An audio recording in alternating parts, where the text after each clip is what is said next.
Hi guys, it's Jenny, welcome back to my channel. So in today's video I have another testing out a foundation video, and this one I am so excited to do because it's meant to be a dupe for the Huda Beauty foundation and it's drugstore, so it's super affordable. So the foundation that I am testing out is the Maybelline Superstay 24-hour full coverage foundation. It looks like this. I'm sure you've seen some reviews on it already because when this came out it was so like hyped up for being really super full coverage, like it says on the bottle. So I'm intrigued to see if it actually is, because I've tried one foundation from the drugstore that's actually really full coverage. It's the L'Oreal Infallible 24-hour foundation. I really like that one. Well, I used to really like that one and use it all the time, but I find it's just too thick and like way too matte on my skin. So yeah, I don't really use it as much anymore, but I'm hoping this one is going to be just as full coverage as that, but a bit, I don't know, lighter and not as matte. So I bought this from Boots. I believe it was $9.99, which is so good for a foundation if it does what it claims to do. So I already have my eyes and my eyebrows done. I'm actually trying out a Primark eyeshadow palette, so I don't know when this video is going up, but if this goes up after that video, I'll leave it linked on the screen somewhere throughout this video, so go check it out.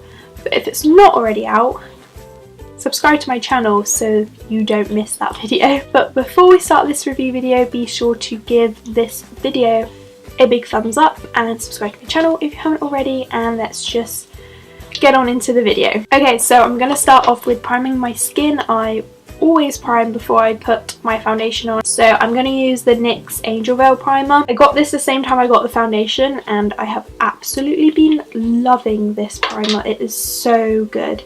It's a little bit more expensive than your usual drugstore primers, but it's so good. I absolutely love it. It makes your skin so smooth and like your foundation applies on it so nicely. Okay, so my primer's all done. Let's go in with the foundation. So I have the shade Ivory, which actually isn't the lightest shade. They had one before this which was like light beige, I think, but I don't know, the undertones just seemed a little bit off for me, so I went with Ivory, which is usually the shade I am in like drugstore concealers, foundations anyway, so I thought I would go with this. So I'm just going to pump some onto my finger and like dot it around my face. I'm going to do like this cheek first just to see how it covers. So it's not as thick as I thought it was going to be, which is good, because usually foundations that say they're going to be full coverage are like super thick and I hate thick foundations. So let's just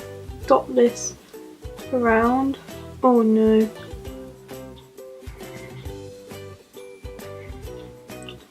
I'm hoping this shade's okay. I did swatch some on the back of my hand and my friend Bonnie, who I was with at the time, said it would match me. I think it'll be okay. Once we blend it out, add some concealer, it should be fine. Right, I'm going to take my damp Real Technique sponge and I'm just going to blend this out.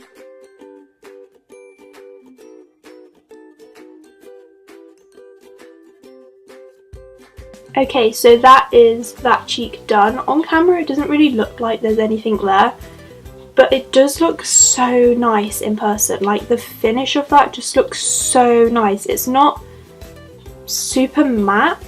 I'd say it's like satin. Oh my... No way. Oh, that has just like completely dried down, but like it feels like my skin, like no joke, that feels like my skin. That's crazy. Okay, gonna go and continue doing the rest of my face. It's going well so far though, but I'm gonna take it on my sponge just because I kind of prefer to do that now. It's a little bit less messy. It's quite weird, but when you like apply this foundation to your skin, it like looks really orange at first, but then when you blend it out it like doesn't. It actually matches me, so I don't know how that works, but as long as I don't look orange, I'm okay. Okay, so that is one layer of the foundation done. It has completely dried my face. So if you've got dry skin, I don't think you'd need to set this at all, because it kind of transfers but not a lot, but like it dries to like a powder finish. It looks like you set it already, so that's really cool.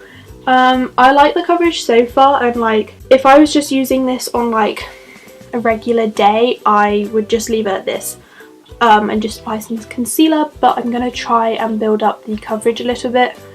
I would say that the shade maybe doesn't really match me, but I am super pale right now, and yeah, none of the shades really match me. Like I said, the lightest shade was just way too pink for me, so I couldn't use that one, but I think this one's just slightly too dark. But I'm gonna go in with a little bit more like on my cheeks and on my neck, so that I don't look so weird.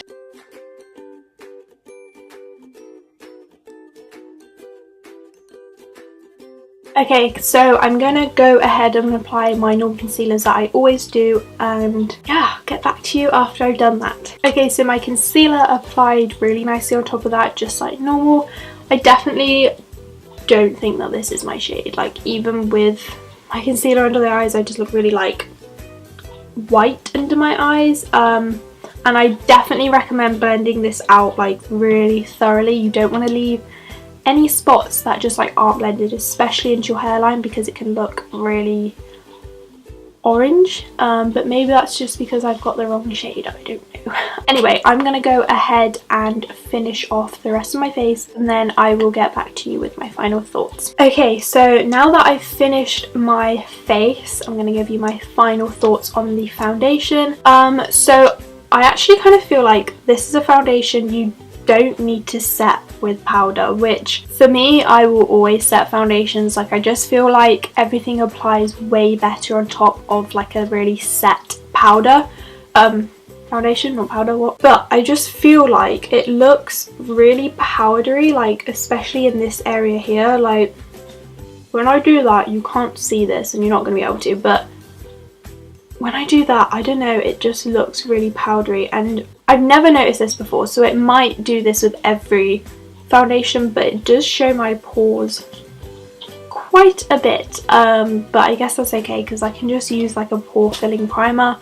I have pretty big pores anyway, so yeah, like I said, every foundation might do this. I've just never looked this closely at my skin after I apply foundation. But aside from all that, I really like this foundation. It feels so nice on my skin, like it feels really lightweight. It feels like I'm not even wearing foundation, which is awesome. The coverage is really good. I would say it's pretty much the same as the Huda Beauty foundation. No joke, I feel like it's the same, and that foundation is like, what, £32? That one was 10.